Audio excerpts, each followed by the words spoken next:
Hello friends, welcome to my YouTube channel. So இன்றைக்கி ஒரு முக்கியமான அப்டேட்டு வந்திருக்கு. 8ஆம் தேதி எம்டி சார் சொல்லியிருக்காங்க. அது என்ன அப்படின்னா, ஒரு 4 அப்டேட்டு கண்டிப்பாக எல்லாருமே தெரிஞ்சு வச்சுக்கோங்க, உங்களுக்கு முக்கியமானது. ஸோ என்னன்னு பார்க்கலாம். ஃபஸ்ட்டு வந்து இனிமேல் அப்கிரேடு ஆகுறவங்களுக்கு ஆயுர்வேதிக் கேப்சூல் கிடையாது, அதுக்கு பதிலாக ஃபுட் சப்ளிமெண்ட்ரி தருவோம் அப்படின்னு சொல்லியிருக்காங்க.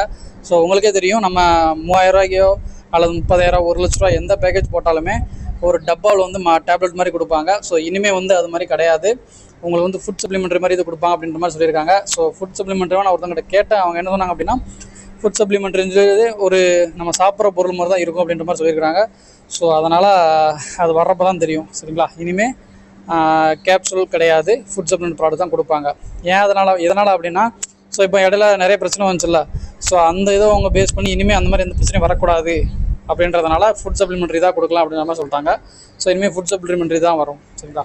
அடுத்து ரெண்டாவது வந்து இனிமேல் ஜிஎஸ்டியும், அதாவது நம்ம ஒரு ப்ராடக்ட் வாங்குறப்ப அதுக்கு ஜிஎஸ்டி போடுவாங்கள்ல. ஸோ அந்த அமௌண்ட் வந்து முதல்ல ஆயுர்வேதிக் கேப்சூல் அப்படின்றதுனால மொத்தமே 12% தான் போட்டிருந்தாங்க. பட் ஆனால் இப்போ வந்து ஃபுட் சப்ளிமெண்ட்ரி அப்படின்றப்போ உங்களுக்கு வந்து 15% எக்ஸ்ட்ராவாக ஆயிரும். ஸோ அதையும் சொல்லியிருக்காங்க. ஸோ இனிமேல் 15% ஜிஎஸ்டி இருக்கும் அப்படின்ற மாதிரி சொல்லியிருக்காங்க. அப்போனா June 4 அப்புறம் மூணாவது வந்து இப்போ June 4 முன்னாடி யாரெல்லாம் அப்டேட் நேற்று சொல்லியிருந்தேன், ஒரு அப்கிரேட் பண்ண நினைக்கிறவங்க பண்ணிக்கலாம் அப்படின்னு சொல்லியிருந்தாங்களா. ஸோ அதனால் June 4 முன்னாடி யாரெல்லாம் அப்கிரேட் பண்ணுறாங்களோ அவங்களுக்கு எல்லாத்துமே 12% ஜிஎஸ்டி இருக்கும். அதாவது அவங்களுக்கு வந்து கேப்சூல் தான் கொடுப்பாங்க, 1000 கேப்சூல் தான் இருக்கும்.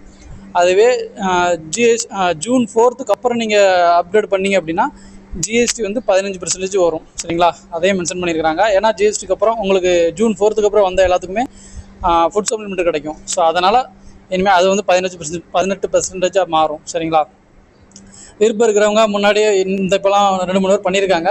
ஸோ உங்களுக்கும் இன்ட்ரெஸ்ட் இருந்துச்சு அப்படின்னா இப்போவே நீங்கள் அப்கிரேட் பண்ணால் உங்களுக்கு வந்து 12% ஜிஎஸ்டியாக அமையும். அதுக்கப்புறம் அப்படின்னா 18% மாறும், சரிங்களா. அடுத்து 4வது அமௌண்ட் அப்படின்னா இனிமேல் வந்து 3 பேக்கேஜ் மட்டும் தான் இருக்கும். ஸோ அதில் முதல்ல எப்படி இருந்துச்சு அப்படின்னா, பேசிக் மெம்பராக இருக்கும், அப்புறம் சில்வரு, கோல்டு, டைமண்டு, க்ரோன், இந்த மாதிரி 5 பேக்கேஜாக இருந்துச்சு. இனிமேல் அப்படிங்கிறது வந்து இனிமேல் எப்படின்னா ஒன்லி கோல்டு, டைமண்டு, க்ரோன், அது மட்டும் தான் 3 பேக்கேஜாக தான் இருக்கும். ஸோ உங்களுக்கு ஆரம்பத்தில் பேக்கேஜ் பேசிக் மெம்பராக இருக்கிறது இருக்கும். அதுபோக வந்து சில்வருன்னு ஒரு 3000 ரூபாய்க்கு ஒரு பேக்கேஜ் இருந்துச்சுல்ல, நமக்கு 300 ரூபா கிடைக்கும் அப்படின்ற மாதிரி இருந்துச்சுல்ல, அது இனிமேல் கிடையாது. ஸோ அதனால் 3 பேக்கேஜ் மட்டும் தான், கோல்டு, டைமண்டு, க்ரோனு. ஸோ இதான் முக்கியமான அப்டேட் எனக்கு தெரியுது. ஏன்னா இனிமேல் 3 இது தான் கிடைக்கும். ஸோ கொஞ்சம் ப்ரீமியமாக இருக்கிறவங்க மட்டும் தான் இனிமேல் சேர்ந்த மாதிரி இருக்கும்னு நினைக்கிறேன். ஸோ பார்க்கல அப்படின்ட்டு கோல்டு, டைமண்ட், க்ரோனு 3 தான் இருக்கும், சில்வர் பேக்கேஜ் இனிமேல் கிடையாது. ஸோ இதுதான் அப்டேட்டு, வேறு எதாவது அப்டேட் இல்லை. ஸோ எல்லாம் தெரிஞ்சுக்கோங்க, அது முக்கியமானது. ஸோ இதில் ஏதாவது டவுட்டு எதாவது இருந்துச்சுன்னா கேளுங்க, உங்களுக்கு சொல்கிறேன், சரிங்களா. மறக்காமல் சேனலை சப்ஸ்கிரைப் பண்ணுங்கள், ஷேர் பண்ணுங்கள், லைக் பண்ணுங்கள். வேறு ஏதாவது அப்டேட் வந்தால் நான் உங்களுக்கு சொல்கிறேன். தேங்க்யூ.